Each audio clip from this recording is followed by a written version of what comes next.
El doctor Agustín Pasqualini. Él es médico especialista en medicina reproductiva de Alitus y vicepresidente de la Sociedad Argentina de Medicina Reproductiva.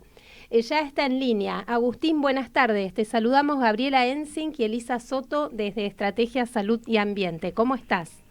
Hola, buenas tardes. ¿Cómo están? Bien, Muy ¿cómo bien. estás vos, Agustín? Gracias por Bien. atendernos. No, a ustedes, por favor. Bueno, estábamos contando este tema, ¿no? Que es una tendencia cada vez más frecuente, sobre todo en lugares del país como la ciudad de Buenos Aires. Las mamás posponen cada vez más las maternidades por motivos socioeconómicos, culturales, etcétera, pero ahí esto se contrapone un poco con el ritmo biológico.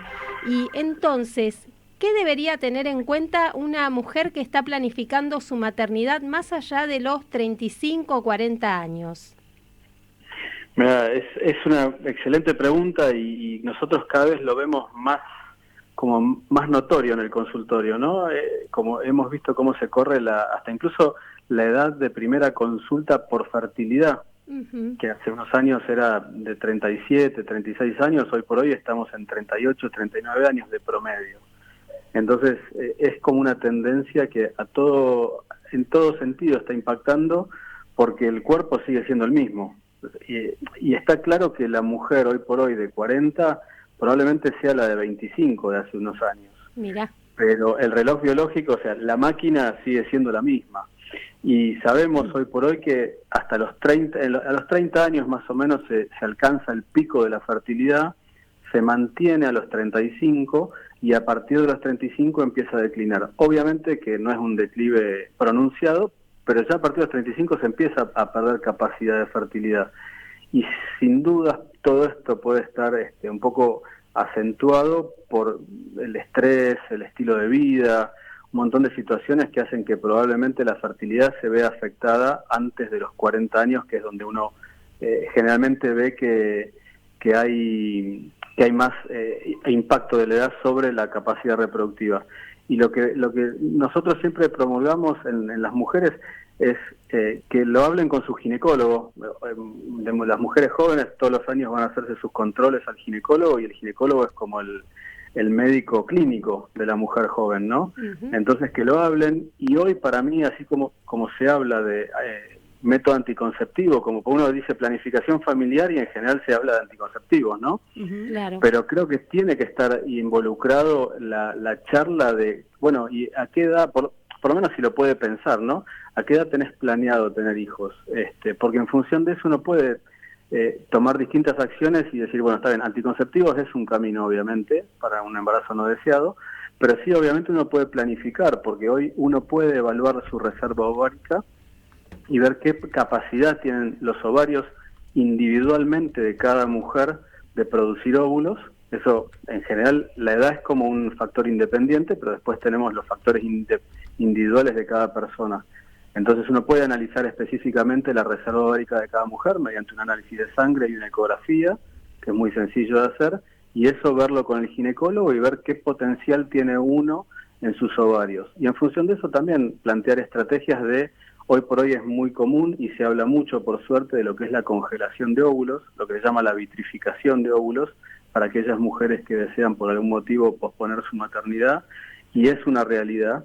Entonces tenemos distintas herramientas para ofrecerle a las mujeres que ya de entrada saben que quizás por X motivo van a diferirlo, ¿no? Obviamente que después hay situaciones particulares, pero tenemos herramientas para educar a las pacientes y ofrecerles tratamientos. Agustín, hablando acerca de lo último que mencionabas, la reserva ovárica, ¿no? Perdón, de óvulos. Sí.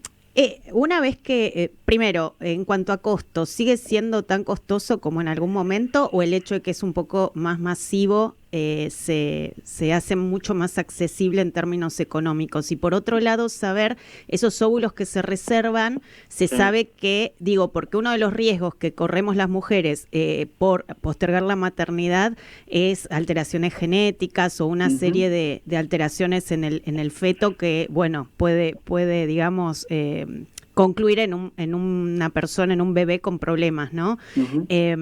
Entonces, esos óvulos quedarían resguardados, quedarían como si yo, aunque tenga 45, hubiera ovulado a los 35, si es que los reservé a esa edad. ¿Es Tal cual. así?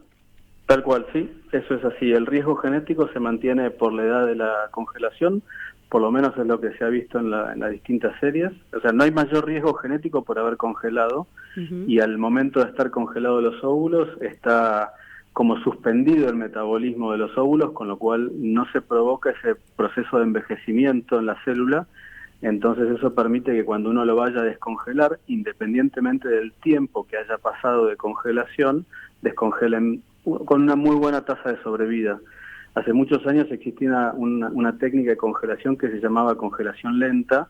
Hoy por hoy hay una congelación rápida que se llama vitrificación, justamente porque es muy rápida, y eso de alguna manera protege mucho a la célula al momento de congelarse, y es lo que nos permitió que este tratamiento se difunda más porque mejoraron sus resultados. Antes los resultados eran bastante inestables, difíciles de replicar, entonces por eso no era una técnica que estaba tan ampliamente utilizada como hoy en día, si bien obviamente por una cuestión de costos, como mencionás vos, quizás no se termina de utilizar tanto como uno quisiera, ¿no?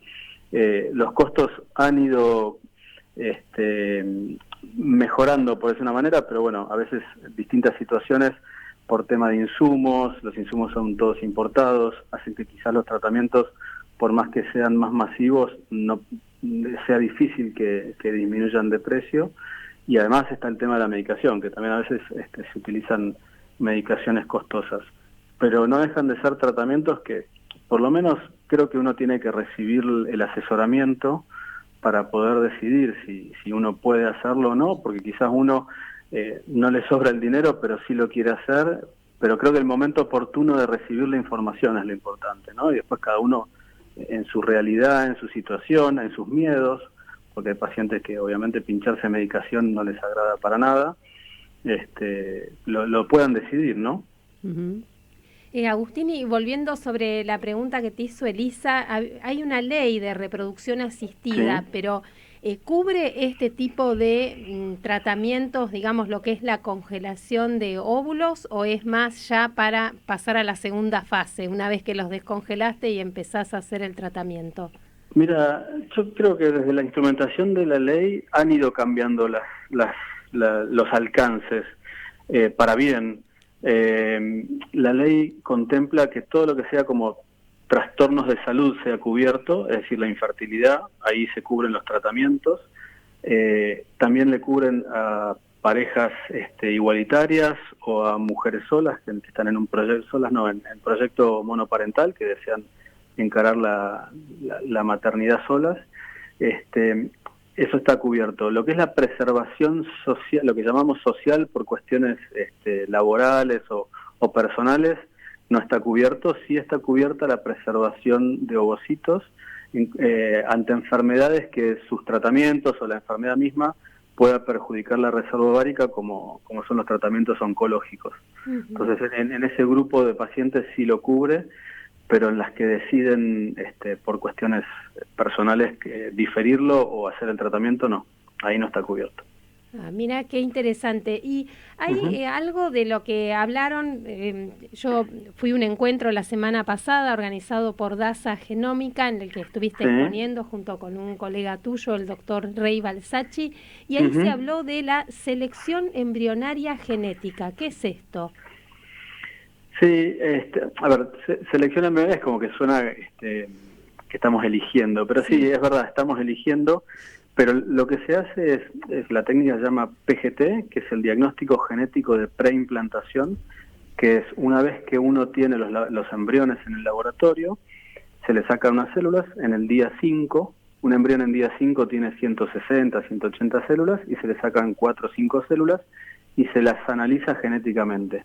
Mientras uno espera el resultado, los embriones biopsiados hay que congelarlos porque el resultado demora un cierto tiempo, y una vez que uno recibe el resultado, uno sabe la constitución cromosómica de esos embriones.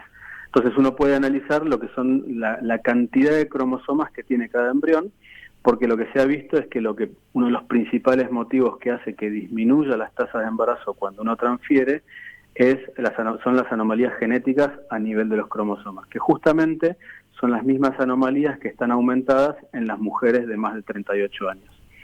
Entonces, es una muy buena herramienta que uno puede aplicar en el laboratorio para ver si uno tiene embriones genéticamente normales o genéticamente anormales, y en función de eso poder elegir cuál uno transfiere para tratar de que en el intento que uno transfiera tenga las máximas chances de embarazo, ¿no? En ese intento. Por eso se llama que son herramientas de selección embrionaria, porque ayudan a elegir el mejor embrión dentro del grupo o la cohorte de embriones que uno tenga de cada pareja. Y evitan poner muchos, ¿no? Porque también hay un tema de que suelen nacer trillizos, cuatrillizos. Sin duda, tratamientos sin de duda. fertilidad. Hoy la tendencia mundial es a la transferencia de un embrión único. Ajá. En blastocisto los métodos han mejorado muchísimo, las tecnologías en los laboratorios, los medios de cultivo, un montón de situaciones hacen que uno tenga muy buen potencial de implantación con un solo embrión.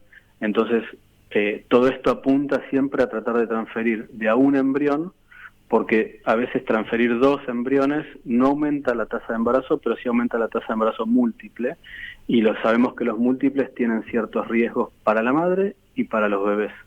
Entonces, la tendencia mundial, y es una de las cosas que trabajamos mucho desde la sociedad, es a que los centros transfieran de a un embrión, máximo en ciertas circunstancias se pueden transferir 2 embriones, pero sin dudas que 3 embriones no hay que transferir nunca. Agustín, con todo esto que vos mencionabas, ¿no? Digamos, este procedimiento de la selección embrionaria que estabas explicando, de alguna manera lo que se evalúe y en qué porcentaje se reduce la posibilidad de que haya, digamos, consecuencias en embarazos de mujeres mayores, es decir, de más de 40 años, consecuencias o alteraciones cromosómicas que puedan producir o el síndrome de Down o otro tipo de problemas. Mira, esa es una pregunta buenísima, porque creo que otro de los factores por los cuales uno se relaja y también se está difiriendo la búsqueda de los embarazos es porque como que hay una falsa creencia de que los tratamientos son recontra efectivos, ¿no? Y también hay una creencia de que cuando uno se analiza el embrión y uno sabe que el embrión es genéticamente normal, ya está, logramos el embarazo. Ojalá fuera así, ojalá fuera así. La realidad es que obviamente un in vitro tiene muy buenas tasas de embarazo, con un embrión analizado tenemos más tasas de embarazo, pero más o menos se está en una tasa de embarazo del 40-45% con óvulos propios. Entonces siempre hay una chance de que no se logre el embarazo transfiriendo embriones, incluso que uno sepa que son genéticamente normales. Y que eso es importante, porque uno creería que, sí, me hago un tratamiento y me embarazo. Ojalá fuera así. La mayoría de las parejas tienen que hacer más de uno para lograr el embarazo. Entonces, con todo lo que implican los tratamientos, ¿no? Entonces es importante eso, ¿no? Tratar de setear un poco dónde están las realidades de los tratamientos. Y después cuando uno aplica el estudio genético, lamentablemente en medicina nunca hablamos ni de 0 ni de 100. Entonces siempre va a existir, por más que uno tenga un diagnóstico genético de un embrión normal, es raro que obviamente aparezca un síndrome de Down, por ejemplo, porque teníamos ese análisis, pero hay un montón de teorías que hablan de que los embriones, a pesar de ser genéticamente normales, se pueden detener por causa embrionaria, por trastornos metabólicos, trastornos epigenéticos. Hay distintas alteraciones que pueden hacer que ese embrión no evolucione y se provoque un aborto. Entonces, cuando uno aplica el PGT, las tasas de aborto en general están en un 15-20%. Cuando uno aplica el PGT, en general lo que se ve es que bajan a un 5 o 6%, pero siempre sigue existiendo un pequeño margen de aborto que puede ser por causa embrionaria o por causa materna. Pero nunca se elimina el riesgo de pérdida de embarazo. Agustín, este último tiempo también se habla de ovodonación y de mujeres que por diferentes consecuencias, como vos señalabas, a veces enfermedades que han tenido y que por tratamientos que recibieron han terminado con infertilidad, bueno, muchas veces se apela, no solo a la donación de esperma, sino también de óvulos. La pregunta es, si un embrión logrado de este modo, implantado, no sé si es el término correcto, pero implantado en una mujer, por el hecho de que no son sus óvulos, ¿cambia en algo? ¿Y hay mayor probabilidad o es el mismo nivel de riesgo de que ese embarazo no avance o no guarda relación con todo esto? Ahí te diría sí y no, las dos cosas. Hay una cosa que está bueno, que es que cuando uno recurre a la ovodonación, el riesgo genético está dado por la edad del óvulo. Entonces, si la mujer tiene 40 años, por ejemplo, y la donante tiene 25, el riesgo genético de ese embrión es de una mujer de 25, así que es mucho menor el riesgo genético, especialmente las alteraciones cromosómicas, que son el síndrome de Down y otras alteraciones. Entonces, sí, es menor el riesgo genético. Ahora, después todo lo que es riesgos del embarazo, de aborto, de complicaciones y demás, eso es inherente al embarazo mismo y no tiene que ver con el origen del óvulo y en general no tiene que ver con el tipo de tratamiento o cómo se logró ese embarazo.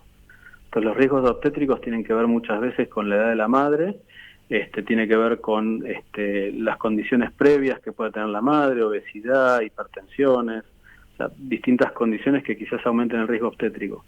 Entonces, no es que los tratamientos tienen en general el mismo riesgo que los no tratamientos, por decir una manera. Y desde el punto de vista genético, sí, o sea, ahí se reducen porque uno está trabajando con los óvulos de una mujer más joven. Claro. Agustín, te hago la última por mi parte y es, ¿qué estudios prenatales se recomiendan en un embarazo de edad avanzada y cuán invasivos son? Mira, dentro de los estudios prenatales, hoy por hoy en la Argentina, que eso nos diferencia mucho de otros países, está muy metida la translucencia nucal, que es la ecografía de la semana 11 a 14. Y la realidad es que en Argentina tenemos muchos especialistas en ecografía que están certificados por distintas entidades que lo que hacen es auditar que sus ecografías sean buenas y ellos usan un software de análisis de riesgo. Entonces, uno tiene la posibilidad de hacer en la semana 11-14 la translucencia nucal con el perfil hormonal en sangre de esa mujer embarazada. Eso en general se llama TN+, y eso mide muy bien, con un 96-97% de certeza, los riesgos de síndrome de Down y otros trastornos cromosómicos. Y además, esa ecografía también nos sirve muy bien para ver distintas cuestiones a nivel anatómica del bebé, por lo cual es muy importante la ecografía, primero para análisis de riesgo genético y segundo para ver estructuralmente cómo está ese bebé. Eso es en la semana 11-14. Con el tiempo fueron mejorando las técnicas genéticas y hay una técnica de detección en sangre materna, que es una extracción de sangre de la madre. Lo que hacen es detectar la proporción de ADN del bebé suelto en la sangre de la madre. Y eso se llama NIPT, que son estudios prenatales en la sangre materna.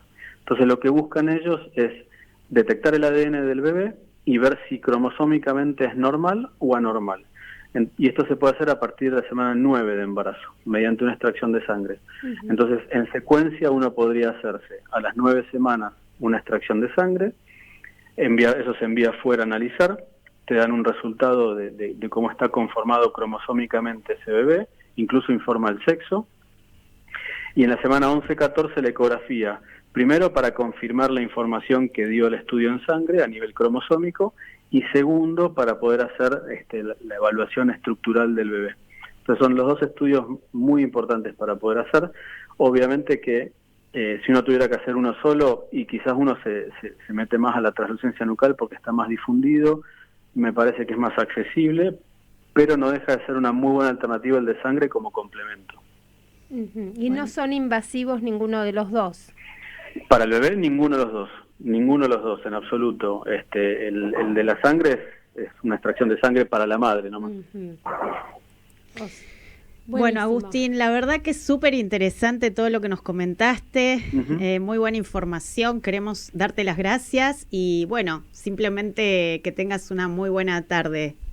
Bueno, muchas gracias a ustedes por también incorporar estos temas y poder difundirlos, que me parece que a veces falta un poco de información, más que nada para que las mujeres puedan decidir a tiempo, ¿no? Cómo planificar su vida reproductiva. Sí, además circula mucha información de sentido común que no está, digamos, basada en nada, pero que se va... científica. Claro, exacto. Entonces viene muy bien que vos pongas luz a todo este tema. Muchísimas gracias nuevamente, gracias. Agustín.